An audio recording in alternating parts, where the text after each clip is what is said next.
Hello, guys, and welcome to my channel once again. Today, we're going to be diving into the wondrous, wonderful Vatican City with two of its most remarkable landmarks, the Vatican Museum and St. Peter's Basilica. Are you ready to witness the magnificent architecture of this holy city? Let's go! As we stepped into the city, the Vatican City, we were greeted with the grandeur of one of the world's smallest and the most scared, it's not scared, but sacred countries on earth. Nestled within Rome, Italy, Vatican City is home to one of the most exquisite pieces of art, architecture, and history. In this video, I'll be showing you some of the stuff we saw in the Vatican City and the museum, Basilica. So buckle up, it's going to be an exhilarating ride.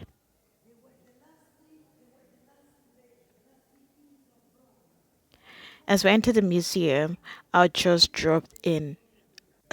Uh, the museum spans over 9 miles, covering an extensive collection of art and sculptures.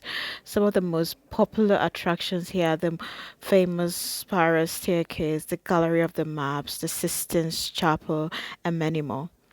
And did you also know that the museum attracts over 6 million visitors annually, like every year? It's no surprise given the museum's stunning resonance masterpiece. You hold your breath if you enter the gallery of maps. You'll find a series of painted topographic maps of Italy. They were created in the 16th century. The exquisite artwork is attributed to Ignazio Banti, a brilliant mathematician, as I said, and a geographer. The gallery's magnificent ceilings and walls with intricate detailing are sure to leave you spellbound.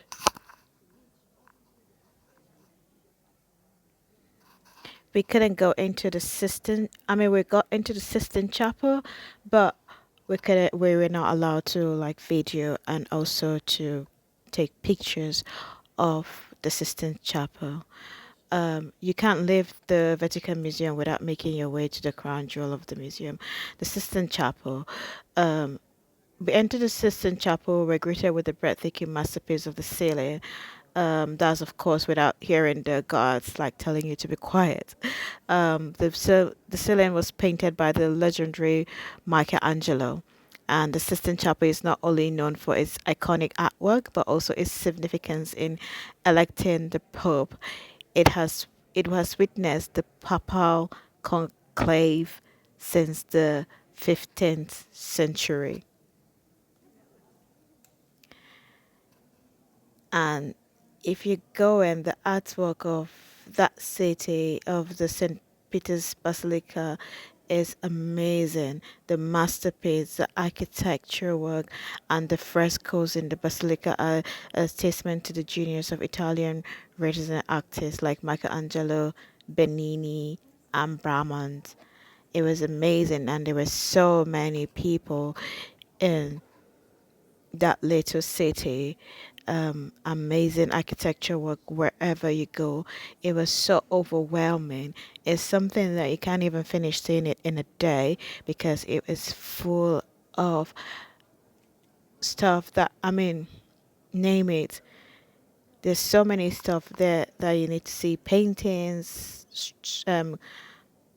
structures, some of the stuff you just amazed. Even the tiles you walk on has a meaning with it. At the same time, everything was amazing. You could spend a whole day in there trying to grab all that is being said to you by the tour guides, and at the same time trying to hear what they're saying in the midst of what people are also saying. It was so busy. The museum, like I said, was amazing. There were so many little pieces. You can see like there's a chariot, so many detailed things, like every down to a little, like a tiny dot. Everything had a meaning, and everything was seen in this museum. It was just so amazing and breathtaking. We got to walk on the gallery, on the wall of the gallery, and it was just so great. It was, you just like keep your head up in the air, just trying to see all the maps and everything, the painting. I wonder how long it took Michelangelo to actually do a piece of this painting. It must have taken him days, and maybe he kept like doing it once in a while and locked himself up as usual. There are maps on the wall of the St. Basilica as well, that you have to just like grabs it and try to understand what the maps are all about. Can't you look at this? Look at this ceiling. Look at it. It's just amazing. The architectural work is great. I'm like trying to try to avoid people because there's so many people. We got into this chapel as well, to see the magnificent chapel. Had so many altars. I couldn't even count how many altars that it had. But you could have, if you wanted to have like a special time with God over there, because some of us would believe that when you go to a special place and you actually pray to God, He's going to answer your prayers. So there are so many altars where you could go kneel down, pray, light a candle, and just be amazed at the whole thing you're seeing. I also believe that some people actually come in here to come and get married. They like book some of the places because we saw like a one of the altar places was like closed to the public, and it was like having a special event um, based on VIP, and we were not allowed to go through that side. But yeah, so if you're thinking of getting married in Rome, in some Basilica, I think it's possible. I don't know the information, but you just need to find out what it's all about. So just look at it. It's so massive. It's just God, so breathtaking. The masterpiece, everything. It's like you're in a city in a world of its own. The artwork is basically breathtaking. Everything. And I liked it that you were allowed to go in there and just like, see how things are done and, you know, decide on what you want to do or believe in. And how amazing this place is. I just kept like walking around. It's just endless. It just kept going round and round trying to see what others are saying. And trying to find out some of the masterpiece or some architecture work that people are actually like missing while they are on their way going round and round it. You just it's great. It's something to put on your list and make sure you actually visit the place to see how it is.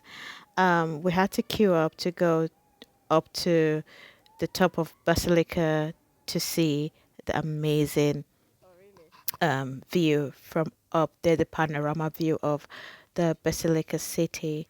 The sun was actually bright and shiny there. It was so nice, and um, we had to like get up one of the domes, and we took a lift halfway. It has about 551 stairs, so we took the lift halfway, and then we had to go the stairs 320 stairs. I was literally tired, panting. We were all like resting on the way, going around the spiraling stairs. But it's amazing when you finally get there. I was giving up because I was like, God, I can't do it. It's so tiring. It's like, oh my God, when are we getting there? Are we actually getting there? Are we gonna see this thing? Can I just go back? You just have to brace yourself, and if you're an active person, then this is gonna be for you, um, and you will love it. It just kept going on and on, and it's a bit tight. Sometimes we have to like bend a bit. So if you're claustrophobic, this is not really for you. Or if you want to brace it, then fine. If you want to challenge your claustrophobic, yeah, then you can as well try it. But it's worth it when you finally get there. It's actually what the journey um, when you get there. By this time, I was actually literally shaking from climbing about how many stairs already, and it was just endless. It just kept going on and on. And I got here and I was like, oh my God, how many more stairs? You can see how people were just waiting by the side.